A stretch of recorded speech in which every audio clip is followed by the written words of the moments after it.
Well, hello, everyone. My name is Angela Dingle. If you had an opportunity to participate in this morning's keynote panel, then you've actually heard from me. I am thankful to be back with you for Stronger 2022. This is always quite an informative conference for me, both as a speaker and as a participant. I hope that you've enjoyed the session so far. And so I thought we'd spend the next 30 minutes talking about what cyber savvy CEOs know and understand. So I'm not going to share any slides with you today. I'm hoping that we can have an interactive discussion, that you all will engage with me through the chat. So I'll be monitoring that to make sure that, that you are hearing me clearly and sharing any of questions that you might have. So when we think about this concept of a cyber savvy CEO, I imagine there are a number of things that come to mind. And the most common thing that may come to mind is someone who is technical. And today's discussion will not be about someone who is technical. The one thing that I know from having provided cybersecurity services for a number of years is that leadership is really key. And I guess I can make the assumption that perhaps some of you don't know who I am. So Angela Dingle, I am the president and CEO of Ex Nihilo. We're a management and technology consultancy. We're based in Washington, DC, and we help companies protect themselves against cyber threats. I have a background as a software engineer, went on to pursue activities in cybersecurity, have many years of experience rolling out critical infrastructure protection and securing hundreds of systems against cyber attacks. And on a day-to-day basis, my team and I do that, making sure that our customers in the public and in the private sector are protected against cyber threats. So, as I mentioned, we understand that leadership is really key when it comes to protecting organizations against cyber risk. And how do I know that? I know that because there are a number of reports that are issued on an annual basis about the nature of cyber incidents and cyber threats that people are encountering. And more often than not, if you're familiar with any of those reports, if you were to ask the question, what's keeping a CEO up at night, it is cyber-related risks, whether that looks like a ransomware attack, which generally shows up in the news, or even the cost associated with trying to protect one's business against cyber criminals. So with the understanding that those types of things are keeping CEOs up at night, it would lead one to say, well, how can they get more rest? And they can get more rest by understanding the threats that they're facing and other things along those lines. So our audience here are cybersecurity professionals. Many of you have to have conversations with the leadership within your organization and try to convince them that it is best for them to either invest in a new piece of technology, hire a particular individual, or perform a specific function that will help to improve their cybersecurity posture. And what we tend to find is that companies, they make the mistake of believing that they are safer from cyber risks than they really are. And one of the common reasons that we find that to be the case is many CEOs and other chief executives think, well, we've got a provider that does that. Very often in the small and medium-sized business world, what we hear is, our managed service provider is doing that for us, or the IT team has taken care of that for us. And the reality is many times, the solutions that have been put in place from a technical standpoint, like malware protection, for instance, or an intrusion detection device, firewalls, and backups, they aren't necessarily sufficient, because we've found in working with companies that at the time that a cyber incident happens is when the CEO and everyone else figures out that those tools have either not been properly configured, or they haven't been tested to see whether or not the things that they were supposed to do actually do. And in the example of backups, unless you are running incident response plans, unless you are doing tabletop exercises, unless you're really walking through the procedures that you put in place for those, in the heat of the moment when a cyber incident happens, it's too late to test those things and come back to determine whether or not they are actually working. And so what we find is that they are not, and the CEO or the owner of the business finds that out at the point where the cyber incident is happening. So We tend to see an over-reliance on technology or technology solutions. And in some incidents, we see an overconfidence in the solutions that a provider can provide, like a managed service provider who will simply say, we're doing cybersecurity for you. And what they may be doing is desktop support or a little bit of enhanced antivirus, but not a full cybersecurity solution. And so for a chief executive officer, the difference between having a viable solution in those areas and having what they believe is a solution is the difference between being a cyber savvy CEO and not, because one can cost you a whole lot of money and the other can help you to make some money. So let's talk about the things first that a CEO who is not savvy may understand. So again, I'm going to see if I can get some interaction going here with you.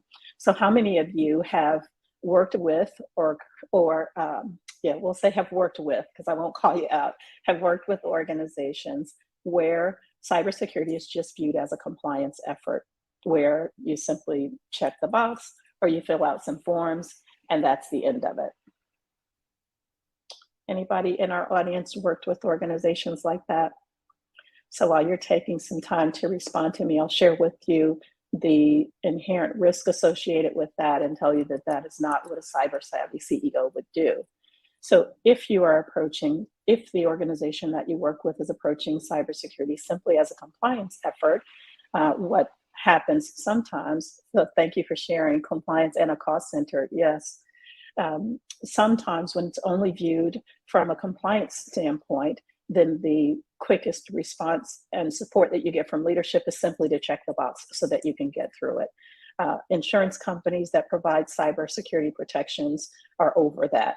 They are now starting to do their own investigations when data breaches and cyber incidents happen. And in some instances, they are taking action against companies that simply check the box and say that they have met a cybersecurity requirement or they are secure based on a compliance checklist.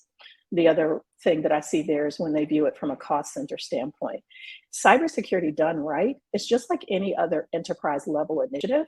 If an organization, if a CEO dedicates the resources, that means the financial resources, the personnel resources, and in some instances, the technology resources associated with fully understanding how to implement that, it actually can be a competitive advantage. So CEOs that don't understand that are actually doing themselves a disservice. How about, and I run into this one all the time, the organization where the CEO understands what all the cybersecurity rules are, but those don't apply to him or her, where they're still using their personal devices. And in some instances, that's okay, but there need to be exceptions for that. They're using their personal devices. All of the password rules and restrictions don't apply to them. So I see here where there was a separate governance group that audited the IT teams. Yeah, I've also seen that as well. I'll tell you another type of CEO that I would not consider to be a savvy CEO, right? They've made little to no investment in any of their cybersecurity resources, right? Simply buying a piece of software to be a firewall versus looking at a cybersecurity framework. If you've attended any of the sessions today, you've probably heard from some of the other panelists about frameworks such as the National Institutes of Standards and Technology, which is the NIST framework. I've got cybersecurity folks that I'm talking to today, so you guys are familiar with those frameworks. But if you've got a senior executive, a CEO that doesn't want to invest in the dollars and the time that's necessary to be able to manage those, then I'd say they're not a savvy CEO. Yeah, I'm seeing your message about there always being rules and exceptions for the executives. And that's the nature of business, right? A senior executive has to make decisions in a time frame that may be separate from everyone else and needs timely access to information. So there may be a need for exceptions more often than not, but those should be documented and fully incorporated into the policy, as opposed to that's simply just what the boss said. The other way that you can identify a CEO that doesn't understand the importance of cybersecurity is their solution is simply to buy a piece of hardware or software. We consult with companies of all sizes in the public sector, in the private sector, in nonprofit, and in academia. And when we run into senior executives who simply say, my IT director is looking at a piece of software for that, we know that they are not necessarily a savvy CEO, because technology in and of itself is not the solution to the types of cyber threats that companies and organizations are encountering in this day and age. The cyber criminals have become far more sophisticated. As a matter of fact, we were internally discussing an email that came through the other day that looks quite realistic. It looks like it came from the bank. It has all of the correct information about the bank. It actually has the name of a customer that one would believe the customer was the one who made this payment through the bank. But it takes a human to be able to truly analyze that type of information. And if there's only an investment in technology and not an investment in the people side of cybersecurity, I think that that's a CEO that is not quite savvy. And then the final thing that I'll say about a CEO that is not cyber savvy is one that focuses solely on innovation or bottom line revenue generation, and that's their sole focus. So often to grow a business, you have to spend money to make money. And that money shouldn't always be based solely on the solution that it is that you're trying to build. It needs to be shoring up other areas. And many times the pathway to additional dollars and future investments from partners or banks really has to do with broadening the perspective on what it is the organization, how the organization is spending their money. So those are all the kinds of things that come to mind for me when I think about a CEO who's not quite so savvy. So then let's talk about what cyber savvy CEOs know and understand. So first off, they know that cybersecurity is a people problem and not a technology problem. If you stop and think about it, it is a person that hacks into your computer. It's a person that steals your password. It's a person that wrote the program for the ransomware attack, right? If CEOs are only thinking about this from a technical standpoint, they are doing themselves a disservice. So the cyber savvy CEO understands that cybersecurity needs to be managed as a business risk and not just as a technology risk.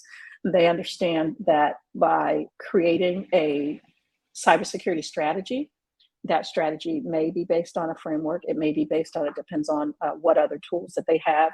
There might be industry regulations or something like that that help them to understand how to prioritize cybersecurity within their overall way of viewing business risk. So one movement that we are starting to see, it's actually been happening for a couple of years, but seeing it more often, even in the small and medium-sized business space, is this move to incorporate ESG, environmental, social, and governance goals into the overall strategy of how investors choose to give money. So large investors want to do business with and partner with organizations that understand those three components. And when it comes to the governance side, if you have those things in order and those partners ask for a third-party assessment, you get a better assessment. You potentially get additional funds from those partners that you're working with. So as cybersecurity professionals, your ability to assist the senior executives within the organization that you work with to understand that broader perspective of how incorporating cybersecurity into their enterprise risk and enterprise business evaluation can help the company in the end. You do yourself a whole lot of good in being able to get backing for and make a business case for the things that you need in order to run an effective cybersecurity program. One of the conversations we were having earlier was about how you make that business case. And I talked about the difference between ROI, the return on investment, and COI, which is the cost of inaction. And I think when it comes to technical people and cybersecurity professionals, we've kind of always had that hammer where we're going, this is what's going to happen. This is what's going to cost you if you don't implement this particular cyber action. And what we want to be talking about, and savvy CEOs understand that there is a return on the investment in cybersecurity. There's a return on the investment in the people. There's a valuable return in the investment on the technology, and there's a return in the investment from a process standpoint. Because as I'm working on my processes for cybersecurity, I might also be addressing some of the processes that I need for an ISO standard, like a quality standard or an international security standard. Or depending on what kind of business I am working in, I might be addressing some of the things that are required at a state level. So New York and California and many of the states have these new regulations about data privacy. So there's some value in being able to look at an overall strategy and implement an overall strategy. So about 86% of the CEOs that were polled in 2020 understand that having this clearly defined cyber strategy is what makes them more savvy than their competition.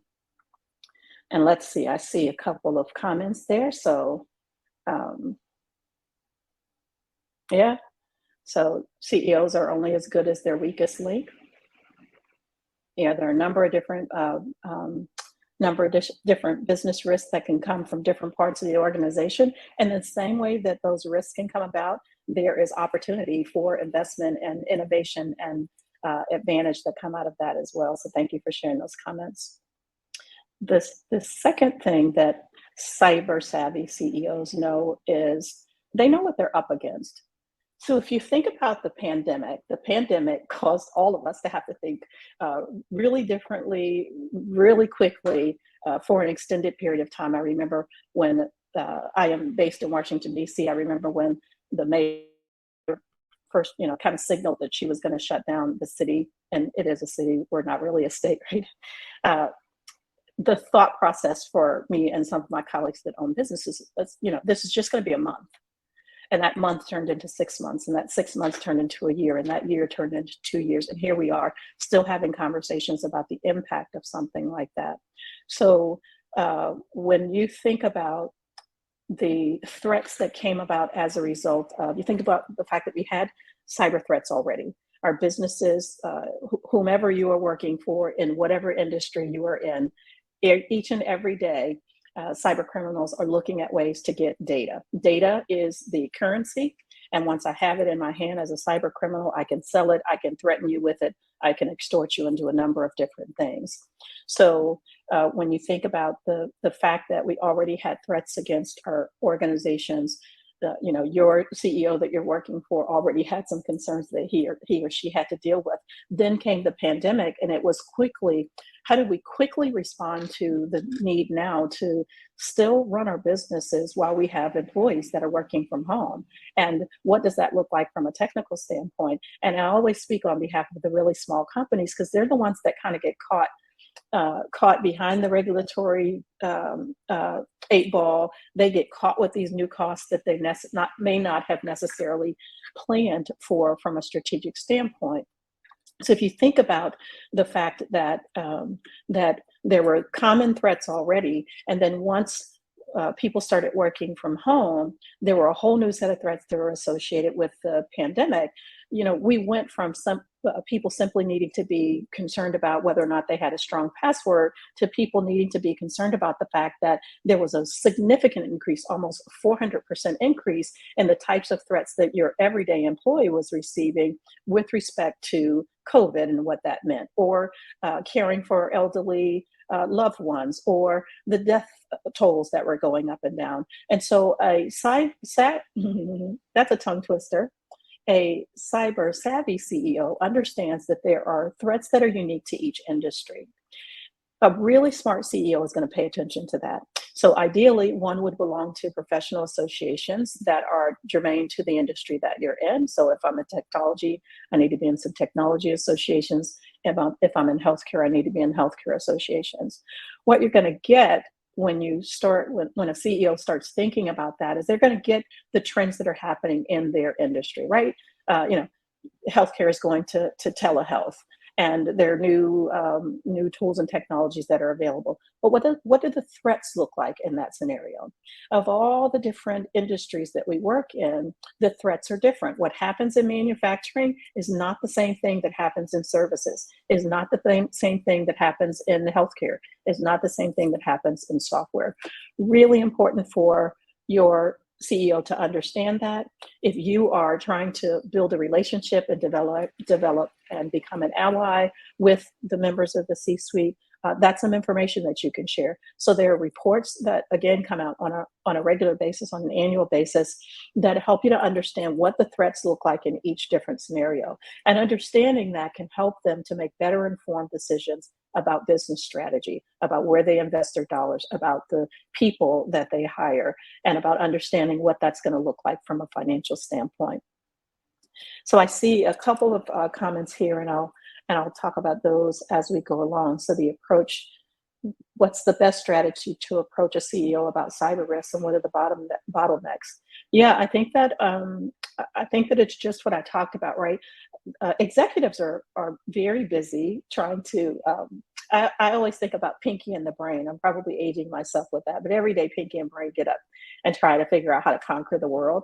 And so if you think about a CEO, he or she is out trying to conquer the world and grow their business and be able to create careers and give back to society. And so when you can get their attention, if you are trying to get them to make a decision about cybersecurity, I would strongly encourage you to do that from a business standpoint. So take one of the cases that you see out of these industry reports that say, hey, I'm not sure if you're aware, but we've got all of this technology that protects against intruder detection. But if you look at the data for the healthcare industry, our biggest threat is inside. We've got an insider threat. So those things don't protect us internally. Can we have a conversation about how we might start protecting ourselves internally? Or may I provide you with some additional information about that? And so I'd suggest that you do something like that. The other thing that cyber savvy CEOs understand is that they then take that information and they implement strategies that are unique to the way that they do business. And in that implementation, they can again come up with some new innovative ways of doing business. So we have worked with companies that are in a variety of different industries before, and we've worked with CEOs that were not savvy when we started working with them. And by the time they went through a number of different incidents, they were quite savvy, so much so that they used it to their advantage.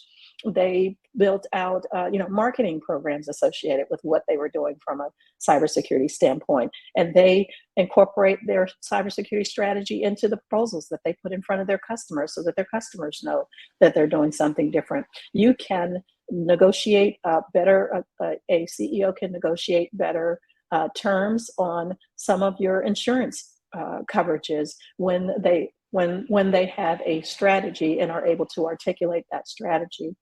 So, Pamela, I see your recommendation to take them through a cyber exercise. Yes. So I hope I've said it, and if I have not, running through a tabletop exercise. Yeah, I think I said it at the top of the hour. Doing a tabletop exercise or running through your incident response procedures is a really great way to help a CEO understand whether or not they've got an effective cybersecurity program in place. If your folks do it well, everything in the kitchen sink comes out during one of those exercises. And I'm smiling because we do them internally, and there's always something else. And if when I talked earlier about leadership, if you have a CEO that can kind of dish it out and take it back, right? Open enough to hear constructive feedback from the team, you can get really great suggestions back from the team. We receive a lot of technical information on a day-to-day basis.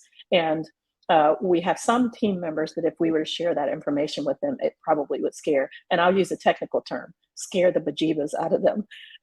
So what we've decided as a result of our tabletop exercises is to kind of turn that into layman's term and share more of that information. So again, they understand the threat while still being able to convey serious information and make the organization more aware. And then the final thing that cyber savvy CEOs know, right? So they understand it's a people problem and they develop cybersecurity strategies. They know what they're up against and they understand the threats that are important to their organization and their industry. And third, they know and understand that that awareness is key. And they understand by creating a cyber aware culture within the company can really drive innovation. It can streamline costs. It can create a competitive advantage, and it can really change the dynamics of the organization.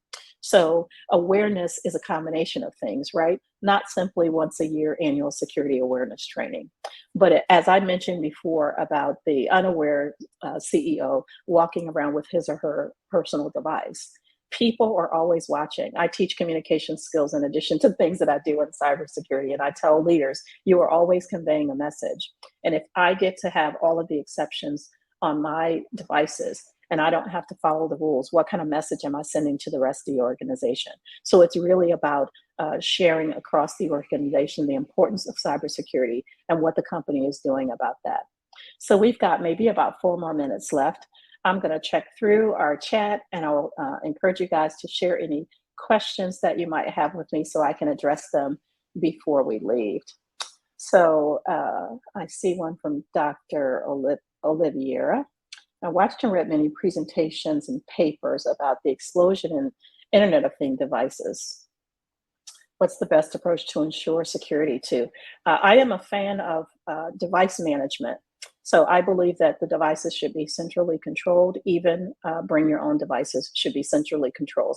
The technology is available to configure them so that people still have the freedom to use their personal devices. We write cybersecurity policy, and our initial policy is always that you don't permit those things unless it's absolutely necessary. And when you do permit them, they need to have the same protections that any other devices would have. And there are a number of different technology suites that you can use to push those configurations to the individual devices. So I see another one about working at home and changing the game, about perimeter protection. Yeah, so I talked a little bit about insurance companies denying claims because the edge devices aren't protected. I mean, that there are about 20, on average, about 20 questions that a business owner would see on a cybersecurity insurance application. And if you are the cyber professional that works with the senior leadership in your organization, I'd ask them that question, because if they are checking the box and there is a cyber breach, insurance companies are not happy about that these days. As a matter of fact, there's a recent report from Lloyd's, which is one of the largest insurance carriers in the world, where they are not providing coverages over $1 million anymore. And when they find out that you don't have the protections in place, they are taking action to try to get some of their money back. So let's see if there are any other questions here that I can answer for you. It seems like the regulatory landscape is getting more complex. Are there, with all different regulations, how to better address this challenge? I will give CyberSaint a shameless plug here. You need an enterprise risk management tool in order to be able to manage all of these regulations. With a software suite like CyberSaint, you can pull all of the different frameworks in, and you can do a crosswalk between them, so that your cybersecurity team and your executive team really has a big picture, a broad picture of everything that it is that you need to be managing from a cybersecurity and a regulatory framework. Trying to do it by spreadsheet is simply just madness in this day and age. And so you named, the EU, America, the UK, and Latin America. In addition to those, you have state and local and federal ones that are on top of it. So I would really encourage you all to look at a enterprise risk management tool like a CyberSaint that can help you to manage all of those things. CyberSaint is the tool. I will type that into. That is an enterprise risk management. Yep. All right. I think my time is up. I thank you so much for spending 30 minutes with me this afternoon. I hope you enjoy the rest of the conference, and I look forward to seeing you at another session. Take care.